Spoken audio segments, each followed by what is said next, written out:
नमस्कार दोस्तों, स्वागत है आप सभी का आपके यूट्यूब चैनल जीके रणभूमि में। इस वीडियो में हम पढ़ेंगे इतिहास के ऐसे महत्वपूर्ण जीके प्रश्न जो यूपीएससी, एसएससी और स्टेट पीसीएस जैसी परीक्षाओं में बार बार पूछे जाते हैं।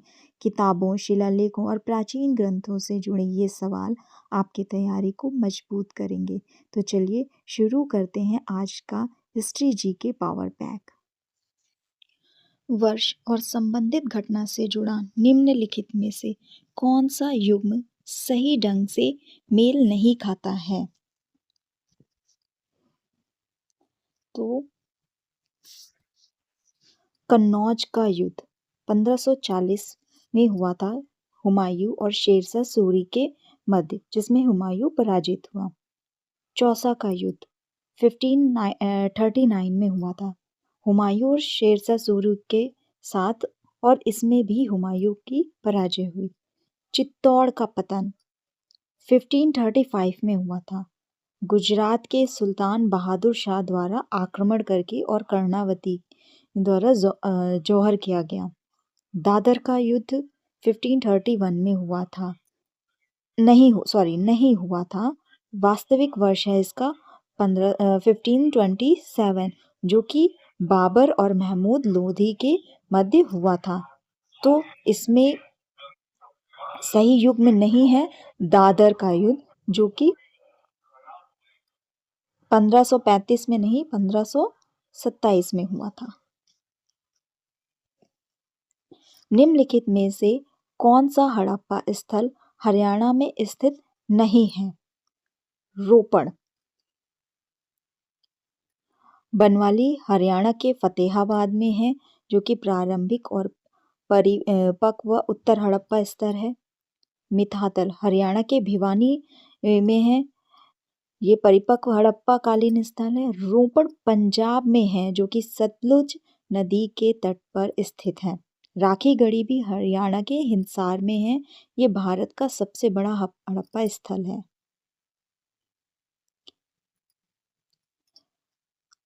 वेटनबर्ग के कैसल चर्च के दरवाजों पर 95 शोध किसने लगाए थे? तो इसका सही जवाब है ऑप्शन सी, हुल्ड्रिक ज्विंगली। निम्नलिखित में से किस युग्म लेखक और रचना का सही ढंग से मेल नहीं बैठता है? तो इसका सही जवाब है बी, अब्दुल वाहिद बिलग्राम की हकीकते हिंद रचना नहीं है। यहाँ देखते हैं, देखिए अब्दुल कादिर बदायूनी की रचना है हकीकते हिंद। जिया नक्शबी की है तूतीनामा सही था। हुसैन शाह की है मन कुतूहल सही है। अमीर खुसरू की है कालिक बारी, लेकिन अब्दुल कादिर बदायूनी की है हकीकते हिंद। किस व्यक्ति ने इल्तुतमिश को मंगोलों के खिलाफ गठबंधन का प्रस्ताव भेजा था? तो इसका सही जवाब है जलालुद्दीन मकबरनी ने। पढ़ लेते हैं थोड़ा सा। जलालुद्दीन मकबरनी कौन था? जलालुद्दीन मकबरनी ख्वाजम शाह वंश का शासक था। वर्ष 1221 में चंगेज खान के मंगोल आक्रमणों से पराजित होकर उसने दिल्ली सल्तनत के सुल्तान इल्तुतमिश से सहायता ली और मंगोलों के विरुद्ध गठबंधन का प्रस्ताव भेजा। लेकिन इल्तुतमिश ने क्या किया? प्रस्ताव को अस्वीकार कर दिया, क्योंकि वह मंगोलों से सीधा टकराव से बचना चाहता था। इल्तुतमिश कौन था? इल्तुतमिश जिसे शम्स अली दीन इल्तुतमिश भी कहा जाता है, गुलाम वंश के तीसरे और सबसे महान दिल्ली के सुल्तान थे। 1211 में इल्तुतमिश कुतुबुद्दीन ऐबक के उत्तराधिकारी बने। उन्होंने कुतुब मीनार का निर्माण पूरा कराया, जो कि 13वीं शताब्दी के प्रारंभ में कुतुबुद्दीन ने शुरू किया था। उन्होंने अपनी पुत्र रजिया सुल्तान को उत्तराधिकारी नामित किया। मध्यकालीन भारत में महिला शासक की राह प्रशस्त की। 30 अप्रैल 1236 को इल्तुतमिश की मृत्यु हुई और उन्हें मेहरौली स्थित कुतुब परिसर में दफना दिया गया। मुगलकालीन समाज समाज सूची 1 को सूची 2 से सही मिलान कीजिए। तो तबीब, बक्काल, कुलकर्णी और इजारदार। तो तबीब हैं चिकित्सक, बकाल हैं अन्न व्यापारी, कुलकर्णी ग्राम लेखाकार और इजारदार हैं राजस्व ठेकेदार। तो ए का है तीसरा, बकाल बी का है चौथा, सी का है पहला और डी का है सेकंड। तो इसका सही जवाब है ऑप्शन ए।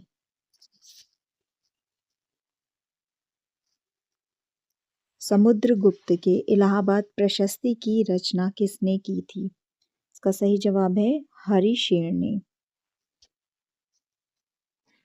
प्रयाग प्रशस्ति सम्राट समुद्रगुप्त के दरबारी कवि हरिशेन के द्वारा रचित लेख है, जिसे 370 ईसा में कौसाम्बी से लाया गया अशोक स्तंभ पर खुदवाया गया है, जिसमें समुद्रगुप्त की व्यापक विजय यात्राओं, विशेष रूप से आर्यवर्त के 9 शासकों के पूर्ण उन्मूलन द्वारा गंगा यमुना द्वीप पर सत्ता स्थापित करना और उनके साम्राज्य के विस्तार विजय प्रिय स्वभाव का वर्णन किया गया है।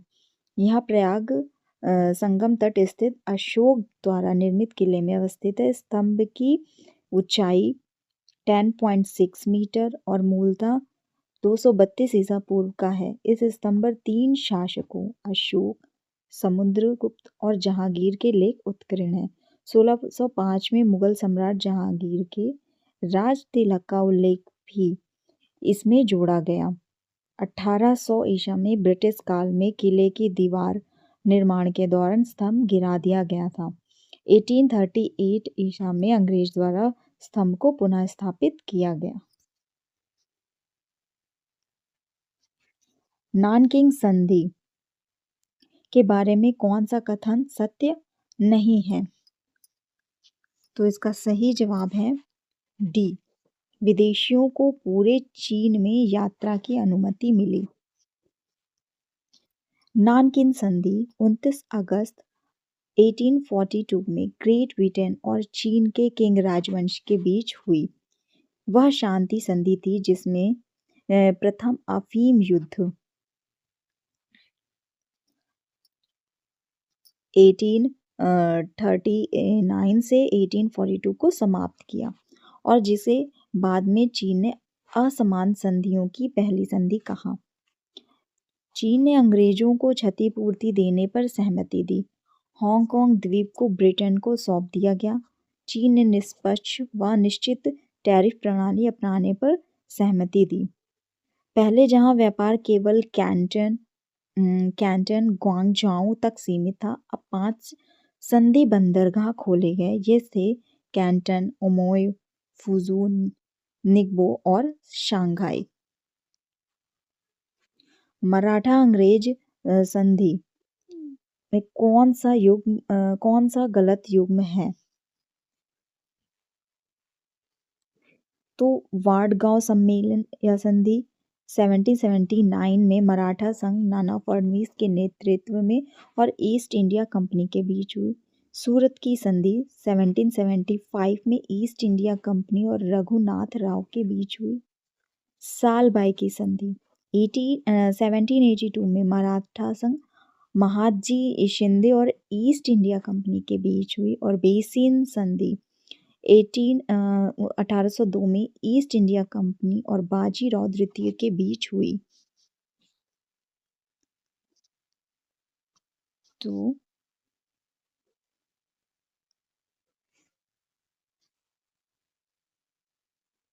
इसका सही जवाब है सूरत की संधि, ऑप्शन बी।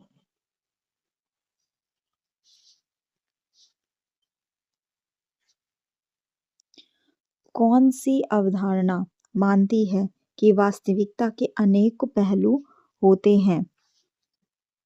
ऑप्शन सी अनेकांतवाद।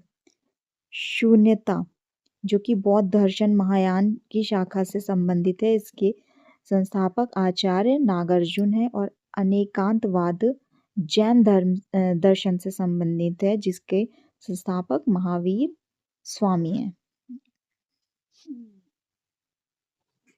पूना सत्य शोधक समाज के संस्थापक कौन थे? तो ये ज्योतिबा फुले।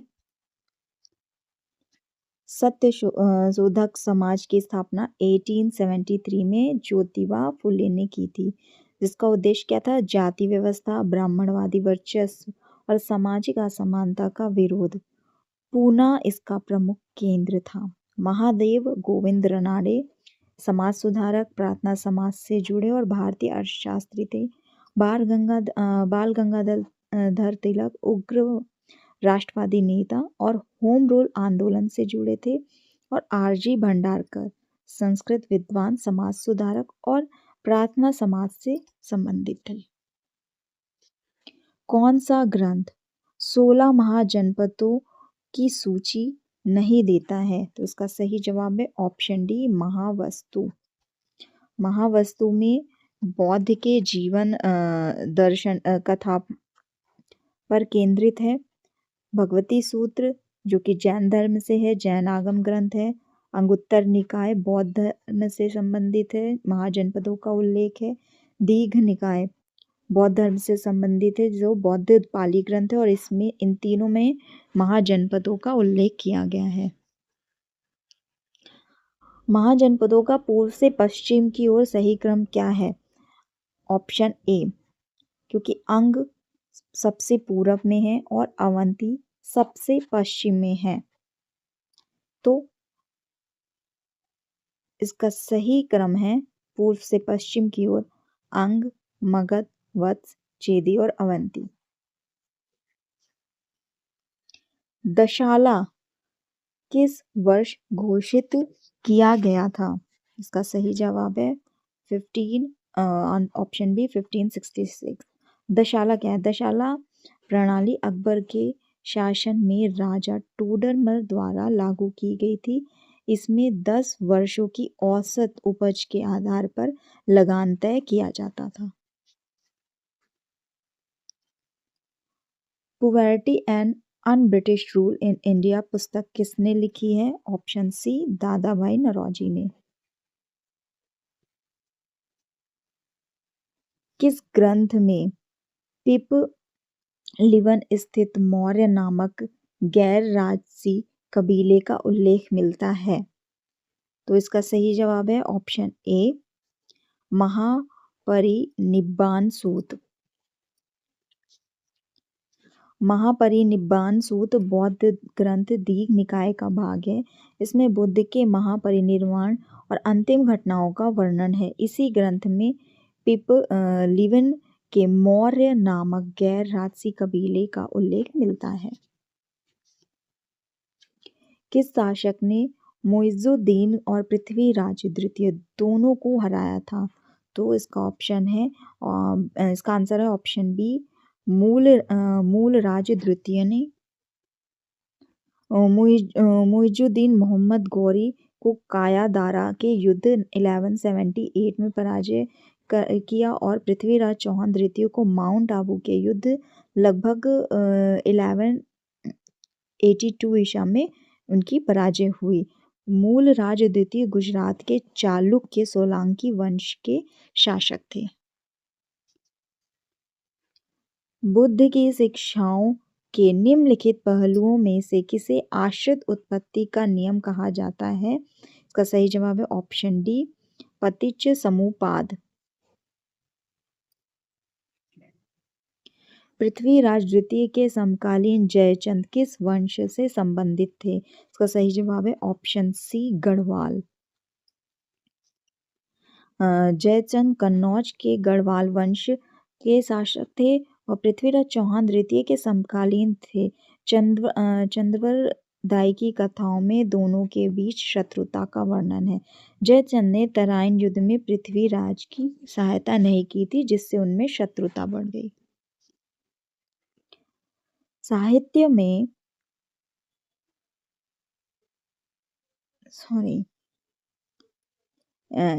मेसोपोटामियन साहित्य में हड़प्पा सभ्यता को किस नाम से जाना जाता है? तो इसका सही आंसर है ऑप्शन डी, मेलुहा।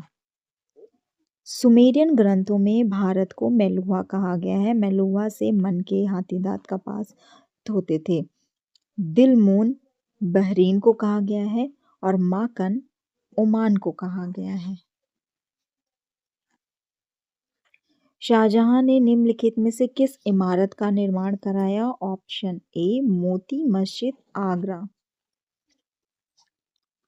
मोती मस्जिद आगरा का निर्माण मुगल सम्राट शाहजहां ने कराया था। यह मस्जिद आगरा के किले के भीतर स्थित है। इसका निर्माण पूर्णतः सफ़ेद संगमरमर से कराया गया है। बीवी का मकबरा जो कि औरंगाबाद में है और इसका निर्माण औरंगजेब द्वारा निर्मित है, जो कि अपनी पत्नी दिलरस बानो बेगम की स्मृति में कराया था उन्होंने। और बादशाही मस्जिद जो कि लाहौर में है, इसका भी निर्माण औरंगजेब द्वारा कराया गया। गुप्त काल में प्रांतीय गवर्नर को किस पद से जाना जाता था? इसका सही जवाब है ऑप्शन सी, उपरिक। उपरिक गुप्त साम्राज्य में प्रांत यानी भुक्ति का शासक या गवर्नर होता था। प्रत्येक भुक्ति का प्रशासन उपरिक के अधीन होता था। उपरिक की नियुक्ति सम्राट द्वारा की जाती थी। कुमारात्य एक उच्च अधिकारी मंत्री वर्ग था। विषयपति जिला का अधिकारी जिसे विषय कहा जाता है और आयुक्तक अधीनस्थ प्रशासनिक अधिकारी था। भारत सरकार अधिनियम 1858 के संबंध में कौन सा कथन सत्य नहीं है? Option A, secretary of state रानी के परिवार का सदस्य था। भारत सरकार अधिनियम 1858 के द्वारा ईस्ट इंडिया कंपनी का शासन समाप्त हुआ। भारत का शासन ब्रिटिश क्राउन के अधीन आया और भारत में गवर्नर जनरल के स्थान पर वायसराय का पद स्थापित किया गया। किस वाकाटक शासक ने अनुदान ग्रहियों को चेतावनी दी थी? इसका सही जवाब है ऑप्शन डी, प्रवरसेन तृतीय ने। प्रवरसेन द्वितीय वाकाटक वंश वात्स्य गुल्म शाखा के शक्तिशाली शासक थे। उनके ताम्रपत्र अभिलेखों में यह लेख मिलता है कि यदि अनुदान ग्रही षड्यंत्र या विद्रोह में संलिप्त पाए गए तो अनुदान रद्द किया जा सकता है। निम्नलिखित में से कौन अलवार संत थे? तो इसका सही जवाब है ऑप्शन डी, अंडाल। अंडाल दक्षिण भारत के अलवार परंपरा की एकमात्र महिला संत थी। वे वैष्णव भक्ति आंदोलन से संबंधित थी और भगवान विष्णु या कृष्ण की उपासक थी। अंडाल की प्रमुख रचनाएं तिरुप्पावे और नाचियार तिरुमौली है। अक्का महादेवी वीरशैव लिंगायत संत थी। लालडे कश्मीर की शैव संत और कराईकल अमेयर नयनार शैव भक्ति संत थी। तो आपको हमारी वीडियो कैसी लगी कमेंट बॉक्स में ज़रूर बताएं। इसी तरह की वीडियो के लिए चैनल को सब्सक्राइब करना ना भूलें। धन्यवाद।